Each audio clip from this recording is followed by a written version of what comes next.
अब परोक्ष के लक्षण पर विचार करेंगे। परोक्ष किसे कहते हैं? विशुद्धम प्रत्यक्षम, यह हमारे जैनाचार्यों ने प्रत्यक्ष की परिभाषा बताई थी कि जो ज्ञान विशद हो, इंद्रिय मन आदि की सहायता के बिना होता हो, उसे हम प्रत्यक्ष कहते हैं। उन्होंने प्रत्यक्ष के दो भेद बताए थे, सांव्यावहारिक प्रत्यक्ष और पारमार्थिक प्रत्यक्ष। पारमार्थिक प्रत्यक्ष को ही यहाँ विशुद्धम प्रत्यक्ष में लिया है। सांव्यावहारिक प्रत्यक्ष तो इंद्रिय और मन की सहायता से होता है, उसको लोक व्यवहार में उपचरित नय से प्रत्यक्ष कहा है, लेकिन वास्तव में प्रत्यक्ष की परिभाषा तो उस अतीन्द्रिय ज्ञान के साथ घटित होगी जो मात्र आत्मविशुद्धि से उत्पन्न होता है, जिसमें इंद्रियों की सहायता नहीं होती है। तो अब परोक्ष किसे कहेंगे? प्रत्यक्ष का ठीक उल्टा, जो विशद न हो, अर्थात जिसमें इंद्रिय और मन की सहायता होती है, उसे हम परोक्ष ज्ञान कहेंगे। पेज नंबर निकालिए 51 संस्कृत वाला देख लेते हैं, उसमें फुटनोट में दिया रहता है ना विशेष, इसलिए। पेज नंबर 51, परोक्ष का लक्षण। अथ परोक्ष प्रमाण निरूपणम प्रक्रम्यते। अब परोक्ष प्रमाण का निरूपण प्रारंभ होता है, उसका निरूपण हम करते हैं। अविशद प्रतिभासम परोक्षम, अविशद प्रतिभास अर्थात जो विशद न हो, इस प्रकार का प्रतिभास माने जो ज्ञान हमें उत्पन्न होता है इंद्रिय और मन की सहायता से होने वाला अविशद प्रतिभास ही परोक्ष का लक्षण हुआ। आद्य परोक्षम तत्वार्थ सूत्र में बताया था, इंद्रिय और मन की सहायता से होता है, उसे परोक्ष ज्ञान कहते हैं, ऐसा तत्वार्थ सूत्र में ही बताया। यहाँ भी यही बता रहे हैं। अब परोक्षम लक्ष्यम, देखो न्यायिक शैली में क्या बताएं, लक्ष्य होगा, लक्षण होगा और हेतु होगा। हम जिस कार्य को सिद्ध करने जा रहे हैं वो लक्ष्य हुआ। हम यहाँ क्या बताना चाह रहे हैं? परोक्ष का लक्षण। तो परोक्षम लक्ष्यम, परोक्ष को लक्ष्य कहा। अब लक्ष्य को सिद्ध करने के लिए कोई लक्षण देना चाहिए। अविशद प्रतिभासत्वम लक्षणम, जो अविशद प्रतिभास हो अर्थात इंद्रिय और मन की सहायता से होने वाला ज्ञान हो, उसको क्या बता दिया? लक्षण। अर्थात इंद्रिय और मन की सहायता से होने वाले ज्ञान को ही हम परोक्ष कहते हैं। यस्य ज्ञानस्य प्रतिभासो विशदो न भवति, जिस ज्ञान का प्रतिभास विशद न हो तत्परोक्ष प्रमाणम इत्यर्थ, उसी को परोक्ष प्रमाण कहते हैं। वैशद्यम मुक्त लक्षणम, विशद किसे कहते हो तो हम पहले बता ही चुके। ततो अन्यत, उससे भिन्न जो होता है उसी को अवैशद्यम, अस्पष्टम, अस्पष्ट, अविशद। अस्पष्ट का मतलब क्या हुआ? द्रव्य गुण पर्याय तीनों को इंद्रियों की सहायता से नहीं जाना जा सकता। तीनों को इंद्रिय की सहायता से नहीं जाना सकता है।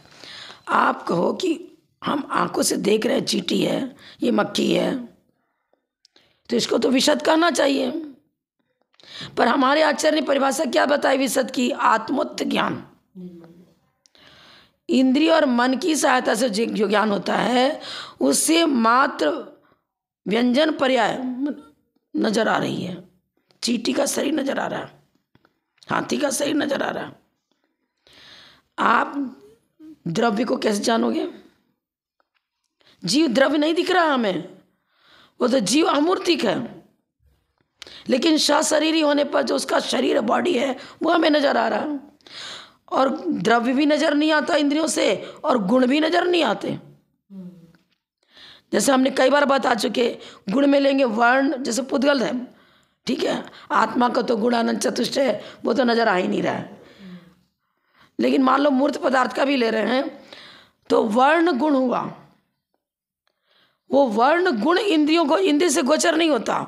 वर्ण की पर्याय इंद्रिय गोचर होती हैं। काला, नीला, पीला, हरा, ये वर्ण गुण की पर्याय हैं। तो हमें नीली वस्तु दिख रही है, उसको हम नीला कह रहे हैं।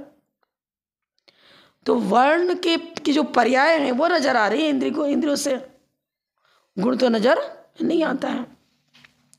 अब आप कहोगे पुद्गल तो मूर्त पदार्थ है, वो तो इंद्रिय गोचर होता है, उसकी भी पर्याय इंद्रिय गोचर हो रही हैं। शुद्ध जो पुद्गल परमाणु है, पुद्गल द्रव्य, वो कहाँ नजर आता है? वो तो बता रहे परमावधि सर्वावधि वाले हैं ना, वो परमाणु को इंद्रिय गोचर कर, वह परमाणु को अपने ज्ञान से जान पाते हैं। स्कंद इंद्रिय गोचर है, परमाणु इंद्रिय गोचर नहीं है। अविभागी प्रतिच्छेद वाला जो परमाणु है वो इतना सूक्ष्म है, वो इंद्रिय गोचर हो ही नहीं सकता, इंद्रियों का विषय नहीं बन पाता। अब आज के साइंटिस्ट बोलते हैं कि अनुवीक्षण यंत्र से हम परमाणु को देख रहे हैं। वो जिसको परमाणु कह रहे हैं वो भी हमारे आचार्य ने क्या बताया? अनेक परमाणुओं के समूह को वर्ग कहते हैं, वर्ग के समूह को वर्णा कहते हैं, और वर्णाओं के समूह को स्कंद कहते हैं। वो स्कंद उन्हें नजर आ रहा है, परमाणु तो नजर आता ही नहीं है। वो जिसको अनुवीक्षण यंत्र से देखकर परमाणु बता रहे हैं वो भी अनेक परमाणुओं का समूह, वर्ग अथवा वर्गना है, स्कंद है। आचार्य की वाणी जो जिनेन्द्र भगवान की वाणी कभी गलत नहीं हो सकती। उन्होंने स्पष्ट लिखा है जीव कांड में कि परमावधि सर्वावधि ज्ञान, आत्मोत्त ज्ञान के द्वारा हम वो सर्वावधि ज्ञान का ही विषय परमाणु, समझ में आया ना? तो इंद्रिय गोचर कहाँ से होगा? वो तो इंद्रियां तो मूर्त पदार्थों को भी जो स्कंद रूप वर्णन कर चुकी हैं, ग्रुप में है, मतलब समुदाय के रूप में, उनको जान रहे। तो स्कंद तो पर्याय होगी पुद्गल द्रव्य की। शुद्ध पुद्गल द्रव्य इंद्रिय गोचर नहीं होता, शुद्ध आत्म द्रव्य इंद्रिय गोचर नहीं होता, और शुद्ध आत्म द्रव्य की जो पर्याय है, सिद्ध पर्याय, वो भी इंद्रिय गोचर नहीं होती। मात्र जो सशरीरी संसारी जीव हैं उस जीव को हम डायरेक्ट नहीं जान पा रहे हैं। उसकी क्रियाओं को देखकर चल रहा है, फिर रहा है, बोल रहा है, तो अनुमान ज्ञान से जान रहे हैं। और अनुमान ज्ञान क्या हुआ? उसको परोक्ष कहेंगे। मति स्मृति संज्ञा चिंता विनिबोध इत्यनर्थांतरम। स्मृति संज्ञा चिंता, व्याप्ति के ज्ञान को चिंता कहते हैं। चिंता अभिनिबोध अनुमान ज्ञान को कहते हैं। मैंने धुएं को देखकर अग्नि को जाना, तो ये मति ज्ञान का ही विषय हो गया। इसलिए इंद्रिय और मन की सहायता से जो भी ज्ञान होगा, भले ही सांव्यावहारिक प्रत्यक्ष में शामिल है, पर उसको पारमार्थिक प्रत्यक्ष में शामिल नहीं किया, क्योंकि वो अविशद है, आत्मोत्त ज्ञान नहीं है। मात्र आत्मविशुद्धि से होने वाला जो ज्ञान है उसी को प्रत्यक्ष ज्ञान कहेंगे। तो विकल्प प्रत्यक्ष और सकल प्रत्यक्ष दो भेद कर रहे थे। अब अवधि ज्ञान, मना परे ज्ञान आत्मोत्त है, लेकिन मर्यादित पदार्थ को ही जानता है, इसलिए उसको विकल कर दिया। और पारमार्थिक प्रत्यक्ष में जो केवल ज्ञान को लिया, वो सभी द्रव्य, सभी गुण और सभी पर्यायों को जानता है, इसलिए उसको सकल कर दिया। अवधि ज्ञान और मना परे ज्ञान से मात्र मूर्त पदार्थों को जानते हैं। अमूर्त आकाश द्रव्य, काल द्रव्य, धर्म द्रव्य, अधर्म द्रव्य, इसको तो परमावधि सर्वावधि वाले भी नहीं जानते, क्योंकि उनका भी है विषय मूर्त पदार्थ। आत्मोत्त ज्ञान वो अमूर्त पदार्थों को सूक्ष्म से सूक्ष्म, अब मति ज्ञान तो अभिमुख और नियमित पदार्थ को जानता है।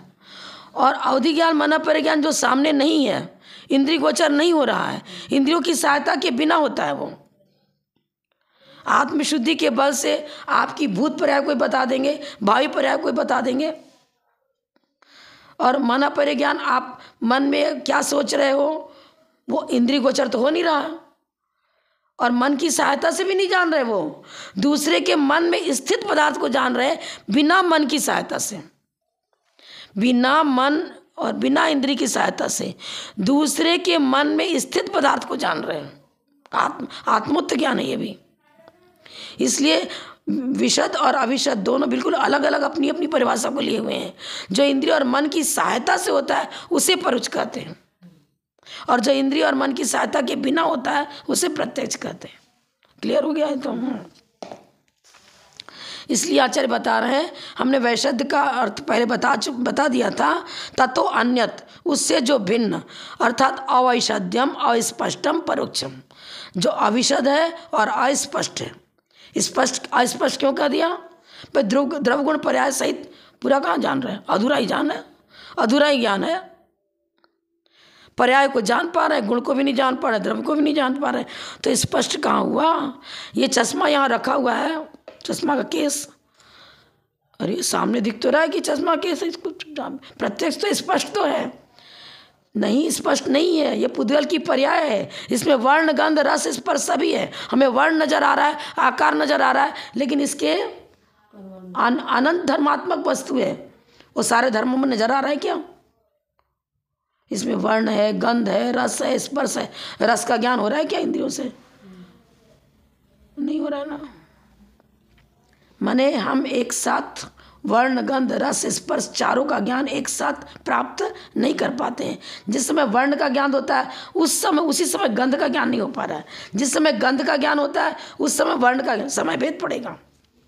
पांचों इंद्रियां एक साथ सभी विषय को ग्रहण नहीं कर सकती, समय भेद पूर्वक होगा। आपको चश्मा अगर हम मुंह में डालेंगे तो कुछ ना कुछ तो इसका मल टुकड़ा लिया, मुंह में डाला तो रस तो आएगा। तो जिस समय आप रस का ज्ञान अधूरा ज्ञान है, जिस समय रस को जान रहे उस समय रस का ही ज्ञान हो रहा है, उस समय गंध वर्ण आदि का ज्ञान नहीं होगा। क्योंकि हमारी आत्मा जो है ना, ज्ञानोपयोग जिस इंद्रिय के साथ इंगेज है, जिस समय उस विषय की ज्ञप्ति होगी। न्याय ग्रंथों में तो यहाँ तक बता दिया कि जब पापड़ कोई व्यक्ति खा रहा है तो कुड़कुड़ शब्द सुनने लगेगा तो रस का ज्ञान नहीं होगा। जिस समय स्वाद ले रहा है तो उस समय कुड़कुड़ शब्द का ज्ञान नहीं होगा, समय भेद पड़ेगा। ऐसे भी देखो ना, मोबाइल से आप बात कर रहे हो तो आपका उपयोग उस व्यक्ति के बात को सुनने में लगा है। दूसरा व्यक्ति या कुछ कहा के चला गया, आपको सुनाई नहीं पड़ा। क्यों? अगर जल्दी जल्दी अपना उपयोग चेंज कर रहा है तो सुनाई पड़ेगा, और उसमें पूरा एंगेज हो तो सुनाई नहीं पड़ेगा। तो इसलिए इंद्रियां एक समय में एक पदार्थ की तरफ ही, किसी एक पर्याय को लेकर ही उधर ही उन्मुख होती हैं। तो अस्पष्ट ही तो हो गया। सभी द्रव्य सभी गुण सही पर्यायों को कहाँ जान पा रहे हैं? पूर्ण विसत्ता तो केवल ज्ञान में है और इंद्रिय मन की सहायता वहाँ नहीं है।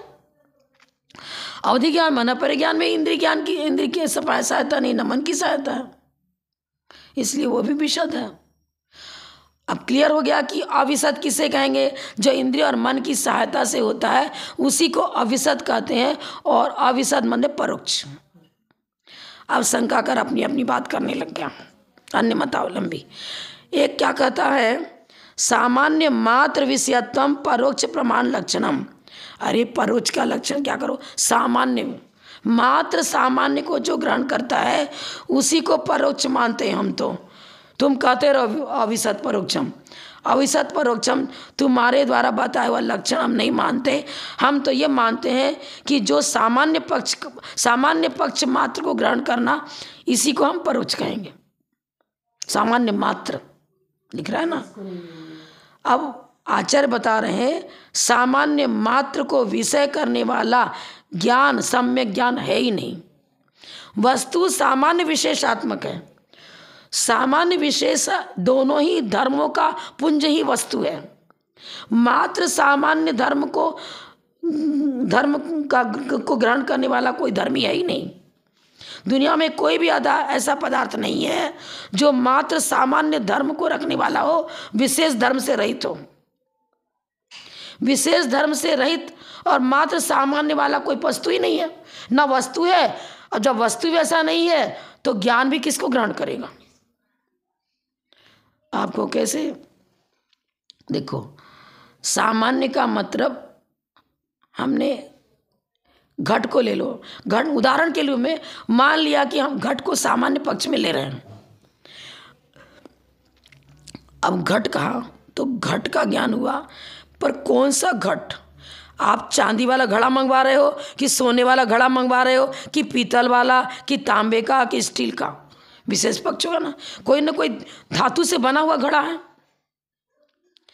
घट शब्द कहने से घट के आकार का तो ज्ञान हुआ कि घट किस आकार वाला होता है, पर आपसे कहा गया घड़ा लाओ।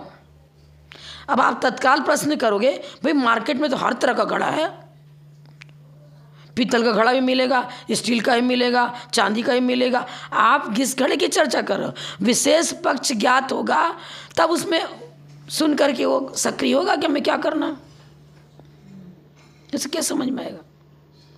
और प्रत्येक घड़ा, मान लो बहुत सारे घड़ा रखा हुआ, अब ये घड़ा सभी सामान्य पक्ष हो गया। अनेक वस्तुओं में जो अनुगत होता है उसे सामान्य कहते हैं। सही मनुष्य बैठे हुए तो मनुष्य सामान्य हुआ। लेकिन अब प्रश्न उठ रहा है कि मान लो ये कई घड़े रखे, एक चांदी का, एक सोने का, एक पीतल का। इस घड़े में उस घड़े में क्या डिफरेंस है? इसको चांदी का घड़ा कर रहे हैं, इसको सोने का घड़ा कर रहे हैं, डिफरेंस है ना। इसका घड़ भी अलग, मतलब द्रव्य उसका अलग अलग है ना। चांदी रूप द्रव्य से बने हुए घड़े को चांदी का घड़ा कहेंगे, सोने का से बना हुआ घड़े को सोने का घड़ा कहेंगे। जो सोने का घड़ा है वो चांदी का नहीं कहलाएगा, चांदी का घड़ा है वो सोने का नहीं कहलाएगा। तो भिन्नता हो गई ना। जो चांदी का घड़ा है वो अपने आप में दो गुणों को लिए हुए हैं, घटाकार गुण भी उसके अंदर है, और चांदी से बना है तो चांदी में भी कह रहे हैं ना, रजत में, रजत में गुण भी उसका, रजत में गुण तो उसका विशेष गुण हो गया, और घट उसका सामान्य गुण हुआ। आलाप पद्धति में मूर्तत्व और चेतनत्व को सामान्य में भी लिया है और विशेष में भी लिया है। क्यों? अब मूर्त मान लो पुद्गल की पर है, तो पुद्गल तो बहुत सारे अनेक है ना, अनेकों में व्याप्त हो रहा है, इसलिए सामान्य हो गया। लेकिन अपनी जाति में व्याप्त हो रहा है, मूर्त को कहा तो धर्म द्रव्य, अधर्म द्रव्य, आकाश द्रव्य हट गए। सपक्ष में जा रहा, विपक्ष में नहीं जा रहा। तो घट का सपक्ष मौजूद है, घट का सपक्ष मौजूद है। क्या है? सब प्रकार के घड़े रखे हुए हैं, चांदी के, लोहे के, सोने के, कुछ भी कह लो, पीतल के। तो घट सामान्य की अपेक्षा सभी को, ये भी घड़ा, ये भी घड़ा, घड़ा घड़ा घटत्वपना सब में जा रहा है। लेकिन प्रत्येक घड़ा अपने विशेष धर्म को लिए हुए है। एक को रजत में कह रहे, एक को स्वर्ण में कह रहे, एक को ताम्र में कह रहे हैं। तो विशेष और सामान्य दोनों धर्म को लिए हुए ही दुनिया में सारे पदार्थ हैं। इसको टेबल ही कर रहे हैं। इस टेबल को हम अन्य नहीं कहेंगे, घड़ा नहीं कहेंगे, गिलास नहीं कहेंगे, कटोरी नहीं कहेंगे। इसका मतलब ये टेबल, बहुत सारे टेबल है तो सबको टेबल टेबल कर रहे हैं। तो सपक्ष की अपेक्षा तो चलो सामान्य धर्म घटित हो रहा है, लेकिन विशेष की अपेक्षा स्टील का टेबल था, लकड़ी का था, फाइबर का था, कुछ भी था। तो आचार्य कह रहे हैं सामान्य मात्र को विषय करने वाला ज्ञान बन ही नहीं सकता, क्योंकि दुनिया में मात्र सामान्य धर्म को लिए हुए कोई पदार्थ ही नहीं है। जब ज्ञेय पदार्थ ही वैसा नहीं है तो ज्ञान किसको ग्रहण करेगा? ये चीज है।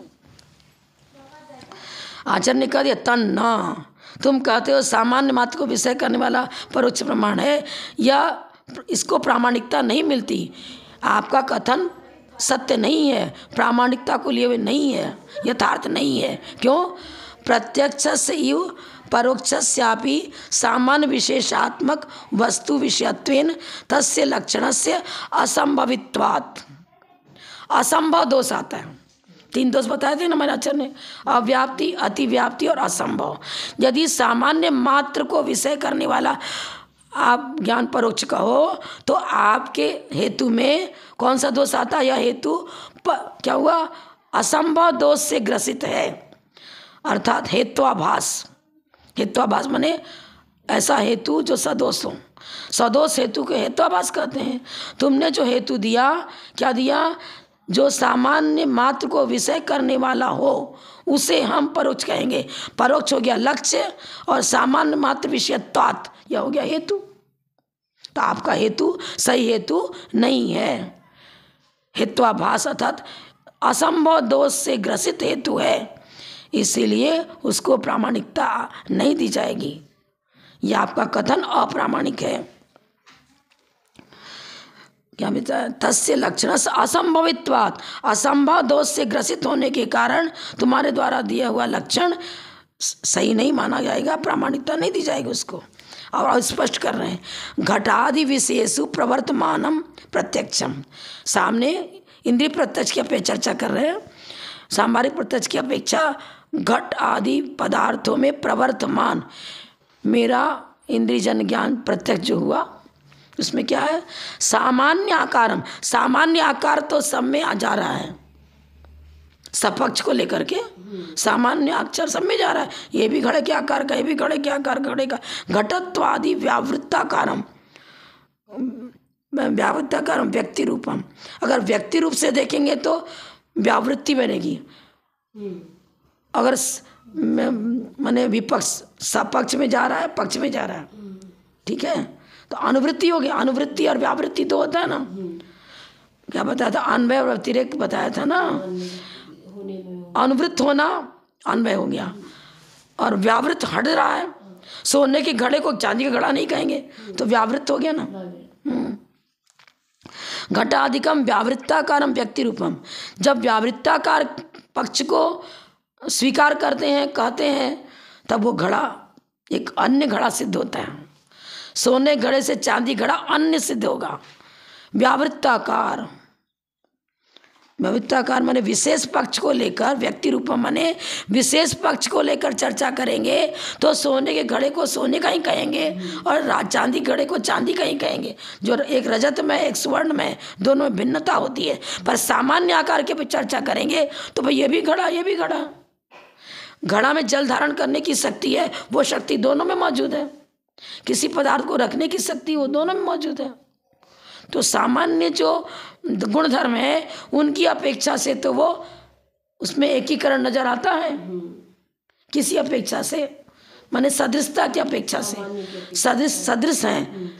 सदृशता का मतलब आकार को लेकर सदृशता, व्यंजन पर्याय को लेकर सदृशता। और व्यंजन पर्याय में और भेद कर दें तो एक छोटा घड़ा था सोने का, तो हमने छोटा सा कलश बनाया, चांदी का उससे बनाया, और स्टील का तो खूब बड़ा घड़ा लेके आ गए। घड़ा तो सभी को कर रहे हैं, लेकिन उसकी आकृति में भेद पड़ गया। देखो हाँ, विशेष, जब विशेष पक्ष की चर्चा करेंगे तो व्यावृत्ताकार नजर आएगा, भिन्न नजर आएगा। युगपत एवं प्रकाश उपलब्धम, दोनों ही धर्म युगपत उसमें मौजूद हैं और प्रकाशित भी हो रहे हैं, ज्ञान का विषय भी बन रहा है। प्रत्येक घड़े के अंदर सामान्य और विशेष दोनों धर्म एक साथ नजर आ रहे हैं।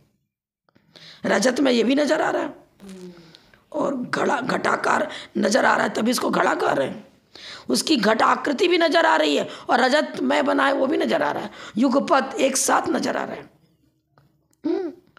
जिसका मतलब विशेष और सामान्य दोनों ही धर्म एक साथ प्रत्येक पदार्थ में मौजूद रहते हैं। और आप कहते हो कि सामान्य मात्र को विषय करने वाला ज्ञान परोक्ष है, तो ये किस प्रकार घटित होगा? क्योंकि दुनिया में सामान्य मात्र धर्म को लिए हुए कोई पदार्थ ही नहीं है ये चीज,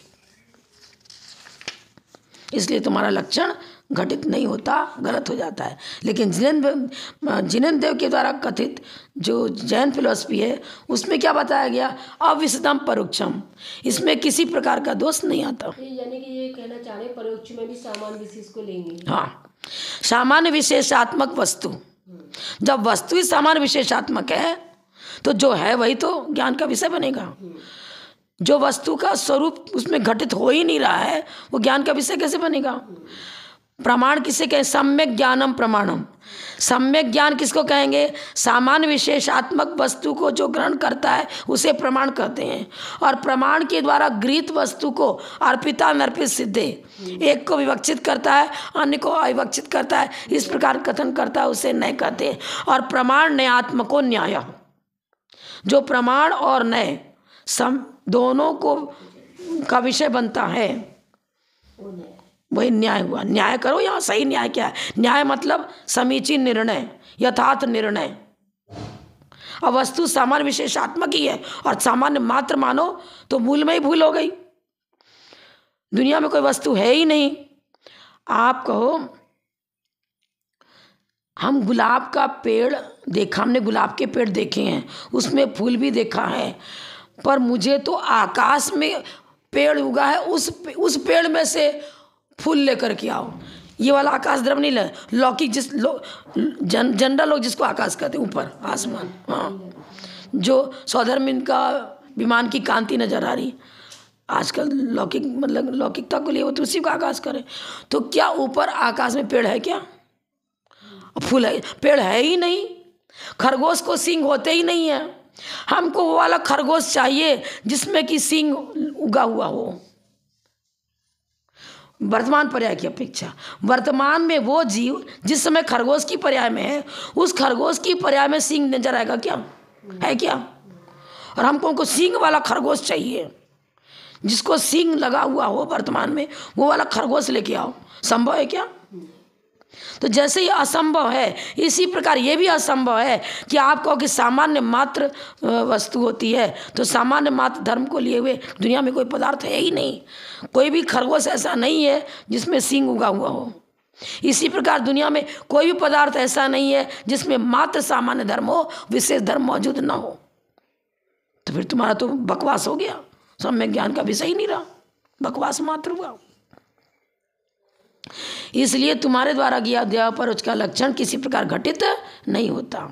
इस फिर क्या बता रहे हैं, अविषद्यम एव, अवैषद्य ही परोक्ष का लक्षण सही बनेगा, क्यों इसमें किसी प्रकार का दोष नहीं आता है।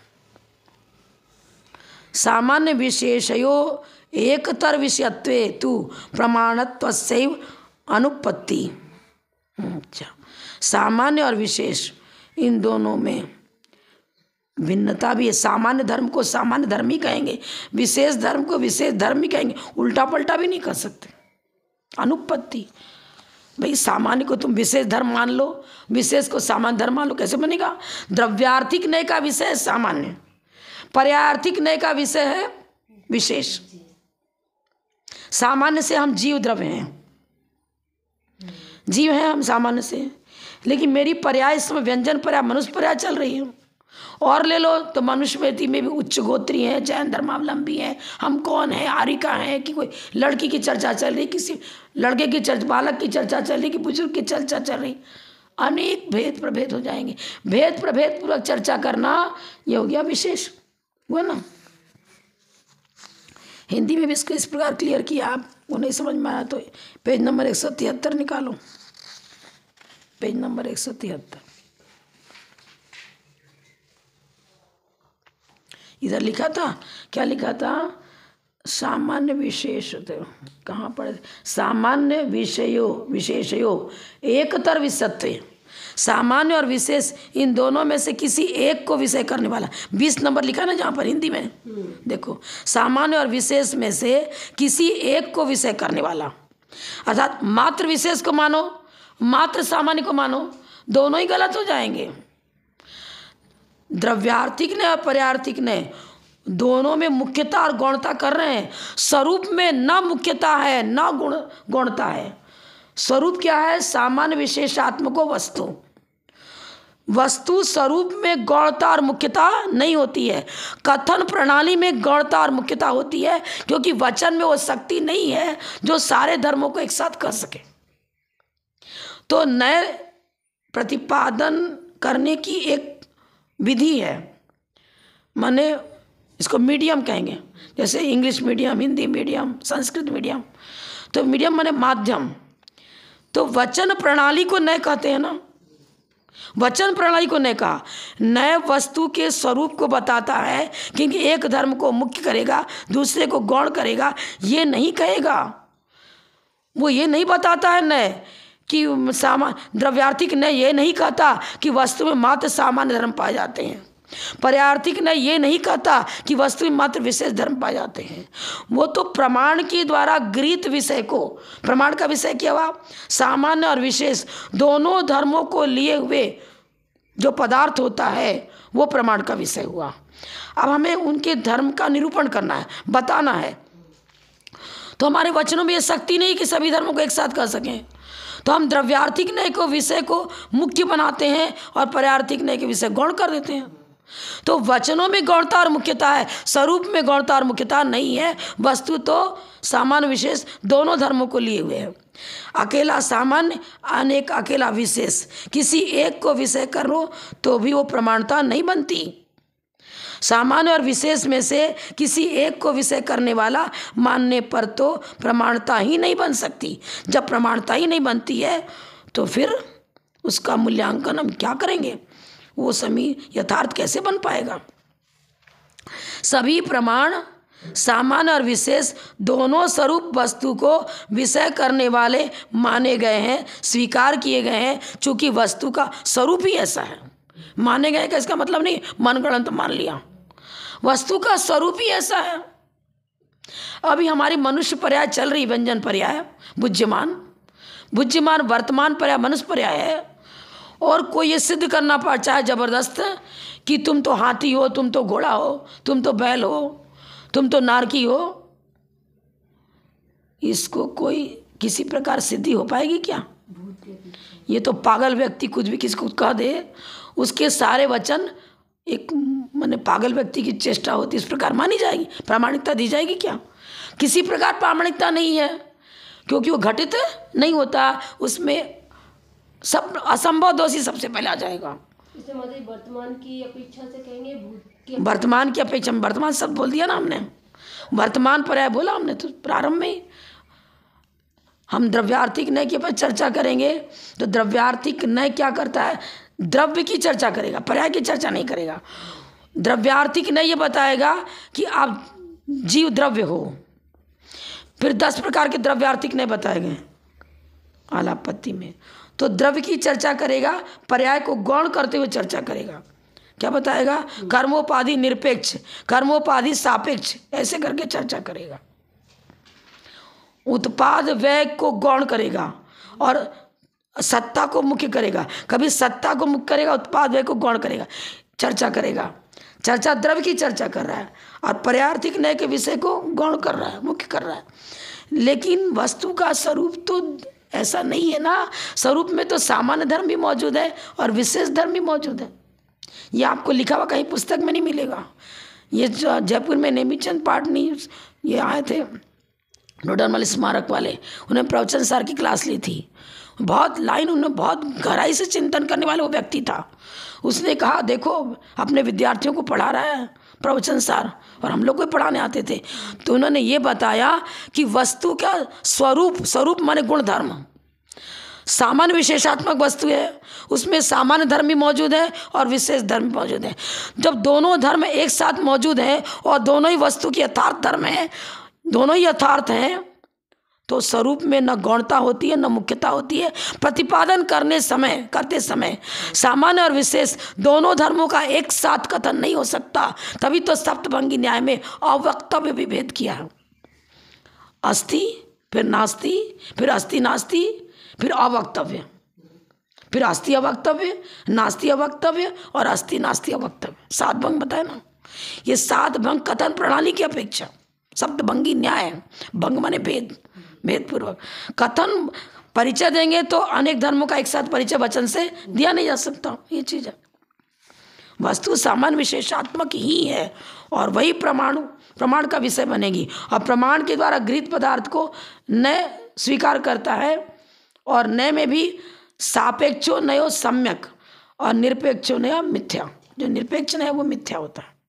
इनका सब निरपेक्ष चल रहा है, इसलिए कथन मिथ्या है।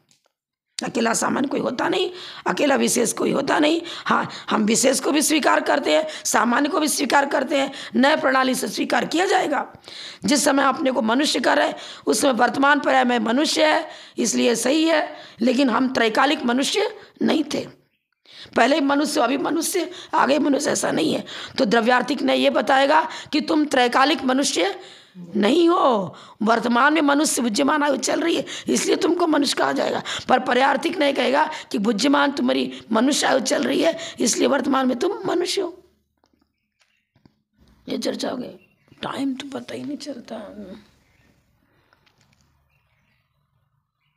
अभी तो टाइम है ना। ठीक, अब परोक्ष के भेद देखेंगे। परोक्ष कितने प्रकार का है? पेज नंबर 174 निकाल लो, इससे भी देख लो, इस हिंदी से ही देख लो, आपको ज़्यादा जल्दी क्लियर हो जाएगा। इसलिए 174 पृष्ठ पर क्या लिख रहा है? परोक्ष प्रमाण के भेद और उनमें ज्ञानांतर की सापेक्षता कथन। अब देखो क्या बताया, परोक्ष प्रमाण के 5 भेद हैं: स्मृति, प्रत्यभिज्ञान, तर्क, अनुमान और आगम। प्रत्यक्ष आदि निमित्तम, स्मृति, प्रत्यभिज्ञान, तर्क, अनुमान, आगम। इस पर परिचय में यही बताया और इसमें भी यही बता रहे हैं।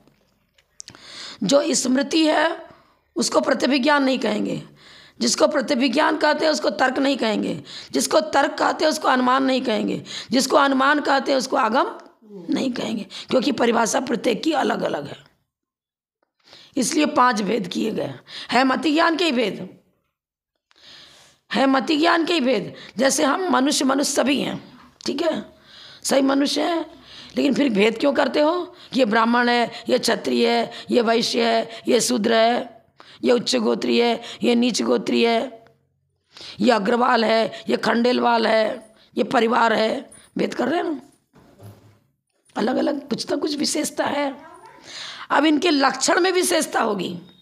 स्मृति का लक्षण अलग, प्रत्यभिज्ञान का लक्षण अलग, तर्क का लक्षण अलग, संज्ञा लक्षण आदि की अपेक्षा भेद है। बता ना, आपका नाम रख दिया सुमैत्रीमती, मेरा नाम रख दिया विमल प्रमाता जी, इनका नाम है विजय प्रमाता जी। आर्यिका तो सभी हैं, मान लो आप लिखा त्यागी व्रती सभी हैं, लेकिन भाई क्या है, अंतर तो है। हम आपसे कहेंगे विजय प्रमाता जी को बुला, तुमको थोड़ी बुला के लाया जाएगा, भेद पड़ रहा है ना। तो सामान्य और विशेष दोनों धर्म हार में रहेगा ना। स्मृति भी मति ज्ञान का भेद है, पर स्मृति को प्रत्यभिज्ञान नहीं कहेंगे, क्योंकि दोनों में कुछ ना कुछ डिफरेंस है, लक्षण भेद है। तो 5 भेद कर दिए। ये पांचों ही परोक्ष प्रमाण हैं, परोक्ष प्रमाण है, पर ज्ञानांतर की अपेक्षा से उत्पन्न होते हैं। अब देखो क्या बता रहे, ज्ञानांतर की अपेक्षा से उत्पन्न होते हैं। इसका अर्थ क्या हुआ, आपने जिसको पहले कभी देखा ही नहीं है, जाना ही नहीं है, सुना ही नहीं है, परिचय ही नहीं मिला है, उसका स्मरण कर सकते क्या? नहीं कर सकते। प्रत्यक्ष की सहायता पूर्वक जिसका प्रत्यक्षीकरण किसी रूप में हुआ है, चाहे सुनकर हुआ, चाहे देखकर हुआ, हुआ ना, जिसका प्रत्यक्षीकरण हुआ, उस प्रत्यक्ष के विषयभूत पदार्थ को ही स्मृति के द्वारा ग्रहण किया जाता है। वाह, यहाँ बैठे बैठे सोच रहे, अरे वो सम्मित शिखर, बता रहे क्या, वो सम्मित शिखर, सम्मित शिखर बंद ना कर ली। अब हम मन बैठे बैठे वहाँ चिंतन कर रहे, वाह वाह, पहुँच गए कुंतनाथ के टोक पर, वाह, पहुँच गए अभिनंदन नाथ के टोक पर, वाह, वैसा वाह वाह वाह वाह, वही कहेंगे तब तो प्रत्यभिज्ञान हो जाएगा। क्योंकि इसमें 2 चीज़ आ गई, स्मृति भी हुआ और प्रत्यक्ष भी हुआ। देखो, प्रत्यक्ष और स्मृति दोनों के जोड़ रूप ज्ञान को प्रत्यभिज्ञान कहते हैं। ये प्रत्यभिज्ञान की परिभाषा हुई। और स्मृति में वह देवदत्त, वह रामदत्त, वह मेरी माता, वह विजयमती, वह स्मृति में आ रहा है। और फिर जो इसका स्मरण किया वो अचानक सामने आ गया, अरे यार, तो इस प्रत्यभिज्ञान हो गया। क्योंकि प्रत्यक्ष और स्मृति दोनों के जोड़ रूप ज्ञान को प्रत्यभिज्ञान कहते हैं। इसकी परिभाषा अलग हो गई और स्मृति की परिभाषा अलग हुई। स्मृति में तो वो सामने व्यक्ति अभी आया नहीं है, उसका स्मरण कर रहे हो। कोई व्यक्ति किसी काम से बाहर गया था, वो अभी तक आया नहीं, उसका स्मरण करे, अरे वाह, अरे वो व्यक्ति, अरे वो व्यक्ति, याद कर रहे हैं उसको। याद करना बोलते हैं ना हिंदी में, याद करना, याद कर रहे हैं सम्मित शिखर को, याद कर रहे हैं पार्श्वनाथ के टोक को, ये चीज़ है। तो वो स्मृति हुआ। स्मृति का लक्षण मत वह इतना जो अनुभव में आता है, वह स्मरण पूर्वक, वह प्रत्यक्ष को तो यह कहेंगे, सामने ये इसको यह कहेंगे ना, ये वाला टेबल, ये पुस्तक सामने ही है ना, वो तो ये तो प्रत्यक्ष हुआ। लेकिन ये अभी मेरे पास नहीं है, फिर हम स्मरण करके बता रहे हैं, वो आलाप पद्धति, ठीक है, मैंने पढ़ा था पहले, वाह, तो स्मृति, वो तो स्मृति में आ जाएगा। और सामने मेरे पास नया दीपिका पुस्तक रखी है, तो कहेंगे ये वाली किताब, ये कौन सी किताब है, यह करके यह कहा है, यह शब्द का प्रयोग होगा, और स्मृति में वह शब्द का प्रयोग होगा। अलग पड़ गया ना। जो सामने मौजूद है प्रत्यक्ष हुआ, साम्यारिक प्रत्यक्ष में ले रहे हैं। यहाँ तो मति ज्ञान के ही तो भेद चल रहे हैं ना, स्मृति, प्रत्यभिज्ञान, तर्क, अनुमान और आगम। मति स्मृति संज्ञा चिंता अभिनिबोध इत्यनर्थांतरम तत्वार्थ सूत्र में हूँ। अर्थांतरम, यही तो ज्ञानांतरम यहाँ कह दिया, वहाँ अर्थांतरम कह दिया। यहाँ क्या बताया, ज्ञानांतर की अपेक्षा से, और वहाँ क्या बताया था, अर्थांतरम। स्वरूप दोनों का अलग अलग है, पर है सब इंद्रिय और मन की सहायता से ही होते हैं, इसीलिए ये मति ज्ञान शामिल है। मति ज्ञान में आगम को शुद्ध ज्ञान में ले सकते हैं, आगम तो आगम शुद्ध ज्ञान में आएगा, अभी नहीं, वो आगम शुद्ध ज्ञान में आएगा, लेकिन इंद्रिय मन की सहायता वहाँ। एक और प्रत्यभिज्ञान 2 किसको, प्रत्यभिज्ञान प्रत्यक्ष और इसमें स्मृति, इसको आगे सब परिभाषा पूर्वक आ रहा है सब। प्रत्यक्ष और स्मृति के जोड़ रूप ज्ञान को, प्रत्यक्ष और स्मरण, पहले किसी को देखा है तब तो उसका स्मरण करेंगे। फिर क्या बता रहे हैं इसमें, तो बता रहे हैं स्मरण में पूर्व अनुभव की अपेक्षा होती। पूर्व अनुभव, पूर्व में अनुभव प्राप्त किया है, पूर्व में अनुभव लिया है कि ये वाला चित्र तो विजयमती माता जी का है, ये वाला चित्र ब्रह्मामती माता जी का है, ये वाला चित्र तो विजय प्रभा माता जी का है। तो अनुभव पहले लिया है तब तो, और जाना ही नहीं तो कहाँ से बता पाएंगे। किसी ने हम चारों पांचों को देखा ही नहीं कभी, वो व्यक्ति आए उससे पूछो कि भाई कौन सी माता है, बोले हमने देखा ही नहीं, हम नहीं पहचान पाते, सीधे ही बोलेगा ना, वो तो कहाँ से पहचानेगा। तो क्या बता रहे हैं, स्मरण में पूर्व अनुभव की अपेक्षा होती है, प्रत्यभिज्ञान में स्मरण और अनुभव दोनों की अपेक्षा होती है। लिख रहे हैं ना इसी में, आगे देखो बढ़ती जाओ आगे। ये पांचों ही परोक्ष प्रमाण है, ज्ञानांतर की अपेक्षा से उत्पन्न होते हैं। स्मरण में पूर्व अनुभव की अपेक्षा होती है, मैंने पहले जिसको देखा है, ठीक है, जाना है। प्रत्यभिज्ञान में स्मरण और अनुभव दोनों की अपेक्षा होती है। हमने क्या बताया, प्रत्यभिज्ञान प्रत्यक्ष और स्मरण दोनों के जोड़ रूप यही हो गया ना, दोनों हो गया ना, जोड़ रूप ज्ञान। तर्क में अनुभव स्मरण प्रत्यभिज्ञान तीनों की अपेक्षा है। यह अनुभव शब्द इसलिए दिया है, हम पहले देखा हो तो मात्र नेत्र का विषय थोड़ी बनेगा, पर सामरिक प्रत्यक्ष मात्र नेत्र का विषय नहीं है। पांचों इंद्रिय में किसी का विषय बन सकता है ना, पांचों इंद्रिय से किसी से भी हमने अनुभव प्राप्त किया, हमने अनुभव लिया है कि इसको पापड़ ही कहेंगे, रोटी नहीं कहेंगे, अनुभव है। कोई कहे नहीं तुम इसको रोटी का, तो कैसे रोटी कहेंगे, अनुभव है ना। और वो अनुभव चख करके भी अनुभव हो रहा है, देख करके भी अनुभव हो रहा है, पापड़ लाओ सुन करके भी अनुभव हो रहा है। देखो पांचों अनुभव शब्द क्यों दिया आचार्य ने, अभी इसमें गहराई है।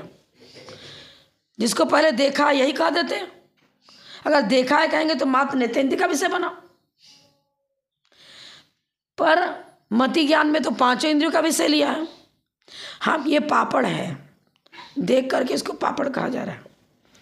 आपको हमने कहा अरे पापड़ कभी खाया क्या तुमने, तो सुना उसने, हाँ हम जानते पापड़ कैसा होता है, सुन के भी जाना ना पापड़ का, स्मरण हुआ उसको पापड़, हाँ कभी अनुभव लिया है तब तो कह रहा है कि हाँ पापड़ ही है, तो इसको पापड़ ही कहेंगे। हाँ खा करके स्वाद करके पापड़ का ही पापड़ ही बता रहा है, खा करके भी उसको पापड़ बता रहा है, सूंघ करके भी गंध से बता रहे पापड़ ही है, देख करके भी, सुन के पांचों इंद्रियों से चिंतन से भी उसको पापड़ ही बता रहे ना। अनुभव पूर्वक पांचों इंद्रियों से जिनका अनुभव लिया है उसी का स्मरण होगा। आपने आचार्य सन्मति सागर महाराज को देखा है, सुना है, जाना है, उन प्रवचन से उनके गुणों का भी श्रवण किया है, पूरा परिचय प्राप्त किया है हर प्रकार से, तब तो स्मृति में लाओगे। आचार्य देव स्मरण कर रहे हैं, ये चीज है।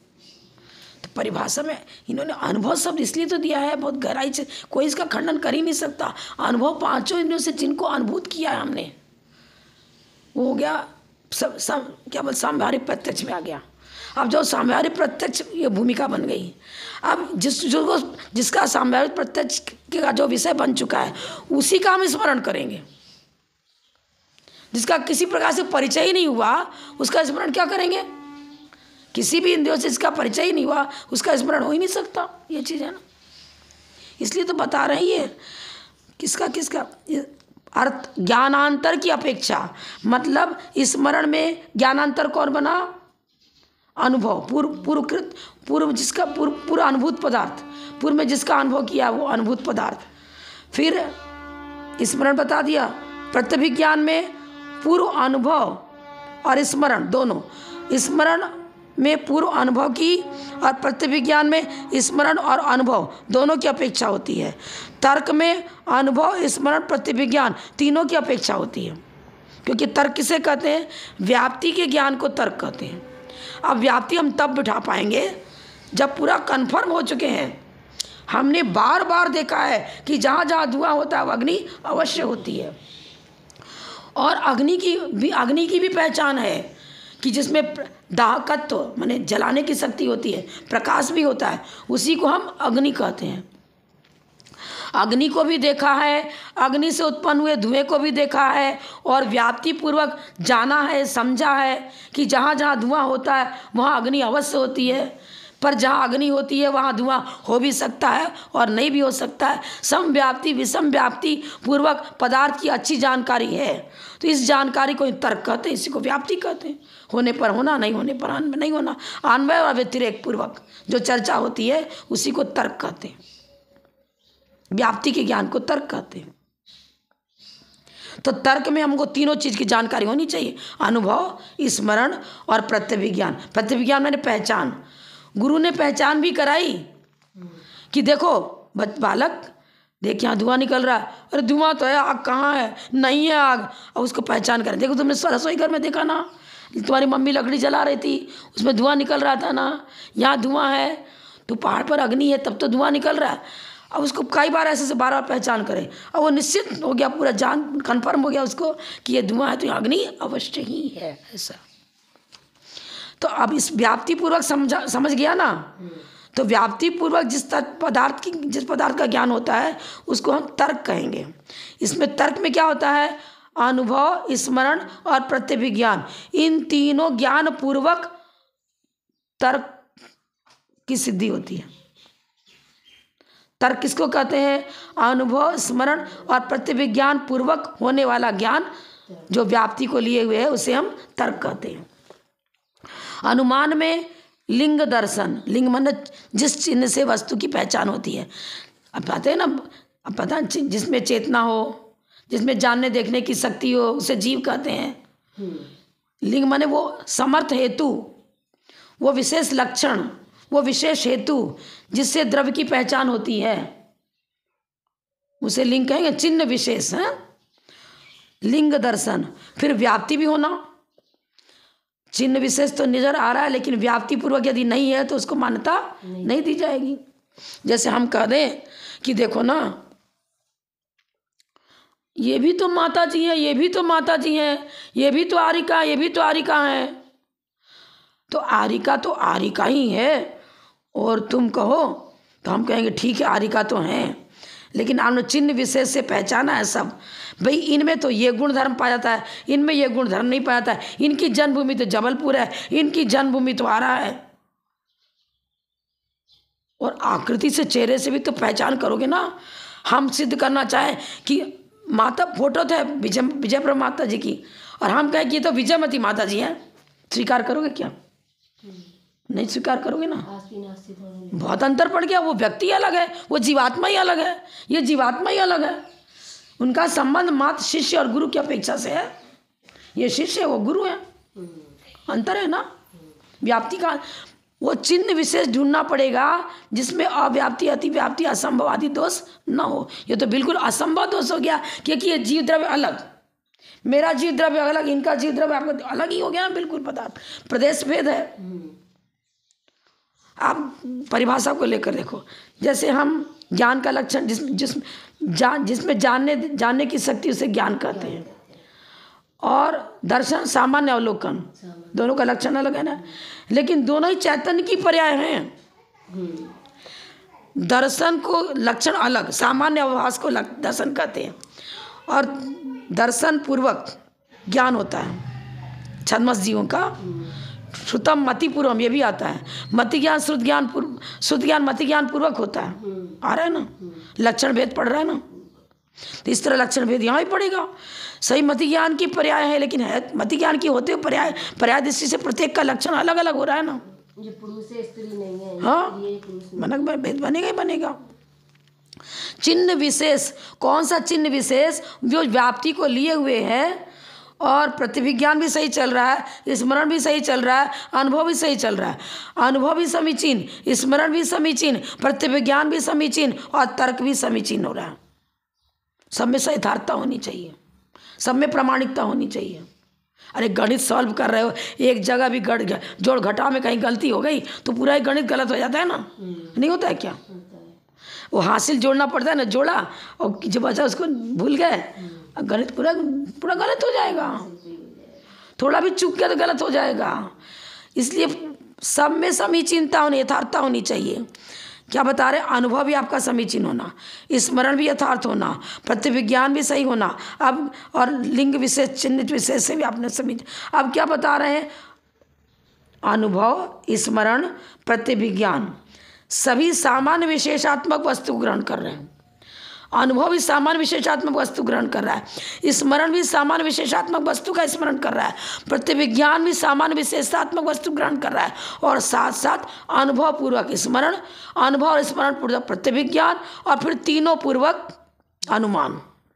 अनुमान में लिंग दर्शन चिन्ह विशेष है, फिर व्याप्ति को भी लिए हुए, व्याप्ति स्मरण पूर्वक हो रही है, सब चीज ले रहे हैं ना यहाँ। अनुमान में लिंग दर्शन, व्याप्ति, स्मरण आदि की अपेक्षा ली जाती है, और आगम में शब्द श्रवण, संकेत ग्रहण। आगम संकेत ग्रहण, आगम किसे कहेंगे?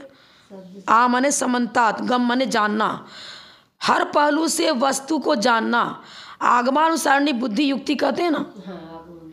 और आ माने समन्तात, हर पहलू से प्रमाण के विषयभूत पदार्थ को प्रमाण नए निक्षेप क्या होता है? निर्देश स्वामित्व साधना गृहस्थी विधानता सत्संख्या सत्संख्या क्षेत्र स्पर्शन कालांतर भावात बहुत पैश्य, ये अनुयोग द्वार बताए गए हैं।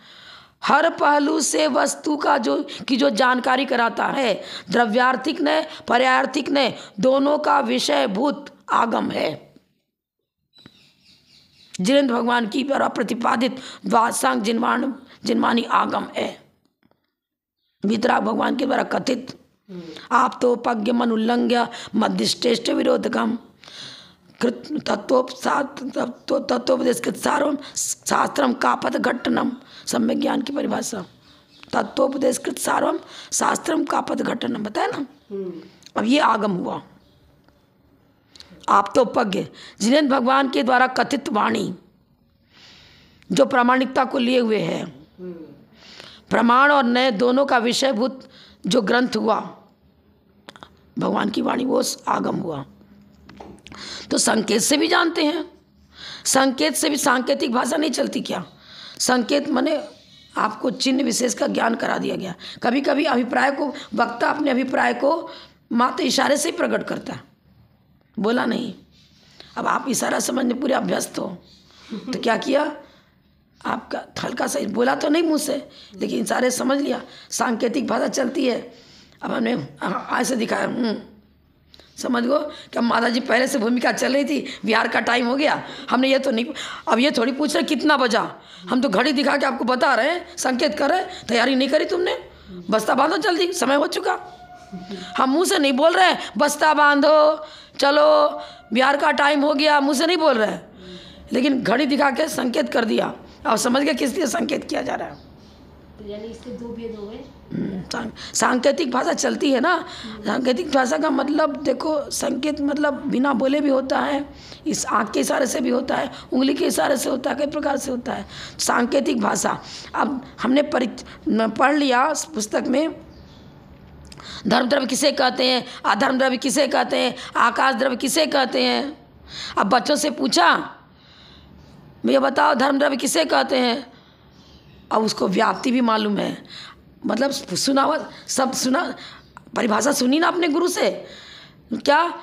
जीव और पुद्गल, चलते हुए जीव और पुद्गल को चलने में जो उदासीन रूप से सहायक होता है उसे धर्म द्रव्य कहते। सुन के जाना था, श्रुत ज्ञान से जाना ही, मति ज्ञान पूर्वक श्रुत ज्ञान हुआ, जाना। अब उसको सांकेतिक भाषा में पूछा जा रहा है। यहाँ देखो ऐसे लिख दिया बोर्ड पर, इसकी परिभाषा बताओ। तो यानी ये कहना चाहते बोर्ड पर लिख के संकेत ही तो किया, इसका उत्तर दो। आगम कौन शब्द और आगम में सब आ गए, सभी सम्मिलित है ना, दोनों से भी पहचान, तभी लास्ट में आगम रखा है ना। देखो इन चारों पूर्वक स्मृति, प्रतिविज्ञान, तर्क और अनुमान, इन चारों पूर्वक जो ज्ञप्ति होती है उसे आगम कहते हैं। और ये चारों और पांचों क्या कर रहे हैं? सामान्य विशेषात्मक वस्तु ग्रहण कर रहे हैं। ज्ञेय पदार्थ कैसा है? ज्ञेय माने जो ज्ञान का विषय बन रहा है। सभी का स्मृति भी ज्ञान का विषय है, ज्ञान को, कोई ज्ञेय पदार्थ कोई स्मृति द्वारा जान रहे, ज्ञेय पदार्थ कोई प्रत्यभिज्ञान द्वारा जान रहे, ज्ञेय कोई तर्क के द्वारा जान रहे, ज्ञेय कोई अनुमान के द्वारा जान रहे, और आगम के द्वारा ज्ञेय पदार्थ कोई जान रहे। लेकिन इनलार्ज हो रहा है धीरे धीरे।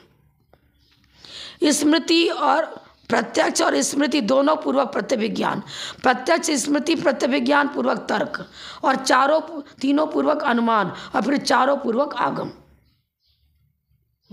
पूर्वक ग्रैंडफादर हैं, दादा हैं तो पिता की चर्चा, पिता हैं तो ग्रैंडफादर के बिना पिता कहाँ से आए, दादा के बिना पिता कहाँ से आए, पिता हैं तो पिता कह रहे तो पुत्र जरूर है, जब तो पिता नाम पड़ा।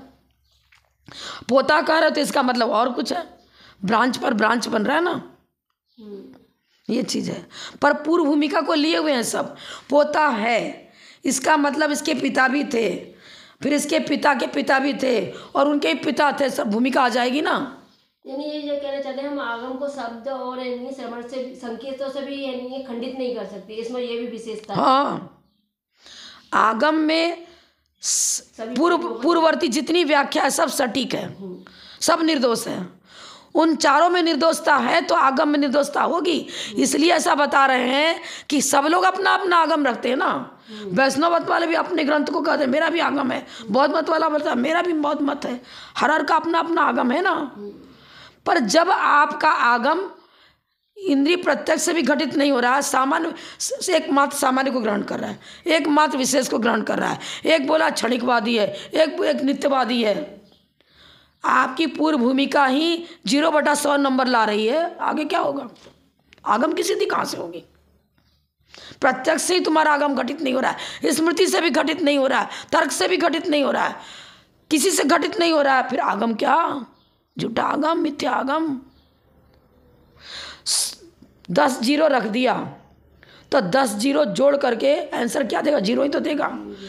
जब तुम्हारी परिभाषा जो चल रही थी इंद्रिय प्रत्यक्ष को तुम प्रत्यक्ष कर रहे हो, वो विशद है ही नहीं, तो उसको पारमार्थिक प्रत्यक्ष में लिया ही नहीं हमने, तो आगे का सारी भूमिका अपने आप रॉन्ग हो गई, अपने आप ही रॉन्ग हो गई। वस्तु जिनेंद्र भगवान के द्वारा प्रतिपादित ज्ञेय पदार्थ उसको ही ग्रहण करना पड़ेगा, क्योंकि वस्तु सामान्य विशेषात्मक स्वभावता है, इसलिए केवल ज्ञान में भी उसी प्रकार की व्याख्या मिली। जैसा वस्तु का स्वरूप है वैसा ही केवली ने बताया, मनगढ़ंत नहीं बताया, कुछ रचना करके काल्पनिक नहीं बताया है। दर्पण में सामने घड़ा रखा है तो दर्पण में घड़ा झलक रहा है, वो दर्पण इतना चेंज नहीं कर सकता कि रखा हो घड़ा और दिखा दे हाथी, दिखा देगा क्या? सामने दर्पण है और रखा है घड़ा, वो दर्पण में घड़ा ही झलकेगा, दर्पण में उस समय हाथी नहीं झलकेगा, कोई हाथी है ही नहीं। वस्तु सामान्य विशेषात्मक ही है, तो केवल ज्ञान में वही झलकेगा, वही झलकेगी, और प्रतिपादन भी उसी का होगा, क्योंकि वितरागी हैं, उल्टा सीधा प्रतिपादन नहीं होगा। जो सरागी हो वो कनिंगनेस उसमें रहेगा, मायाचारी रहेगी, वो उल्टा सीधा कह सकेगा। इनमें पक्षपात है और निष्पक्ष निर्णय वितरागी दे पाएंगे, जो सरागी है नहीं दे पाता है। और आपको हम भी तो सरागी हैं, आप निष्पक्ष हो गया? अरे निष्पक्ष हम नहीं, पर जितने जितने अंश में हमने आगम को समझा है उतने उतने अंश में भगवान की वाणी को सुना रहे हैं, इसलिए वो यथार्थता है। सामान्य व्यक्ति भी यदि भगवान की वाणी को लेकर के उसी प्रकार का कथन कर रहा है, बिना चेंज किए कथन कर रहा है, जिन भगवान की वाणी का प्ररूपण कर रहे हैं, तो हम छद्मस्त होकर के भी, सरागी होकर के भी हमारा निर्णय यथार्थ है। क्यों? इसलिए यथार्थ है कि हम अपना मनगढ़ंत कुछ विषय नहीं दे रहे आपको, ये चीज़ प्रमाणिकता स्वीकार करनी पड़ेगी। तो आगम शब्द सुन करके सुनना मात्र नहीं, श्रुत ज्ञान हुआ। पांचों इंद्रियां मति ज्ञान पूर्वक होती हैं, और मति ज्ञान पूर्वक श्रुत ज्ञान होता है, मति ज्ञान पूर्वक श्रुत ज्ञान होता है, और पांचों इंद्रियों से मति ज्ञान होता है, तो मति श्रुतम मति पूर्वक हो जाएगा। ठीक है, इतना ही करके विराम ले जाओ। परम पूज्य अपठम गाड़ी रत्न शिशो विजय मति माता जी की जय जय।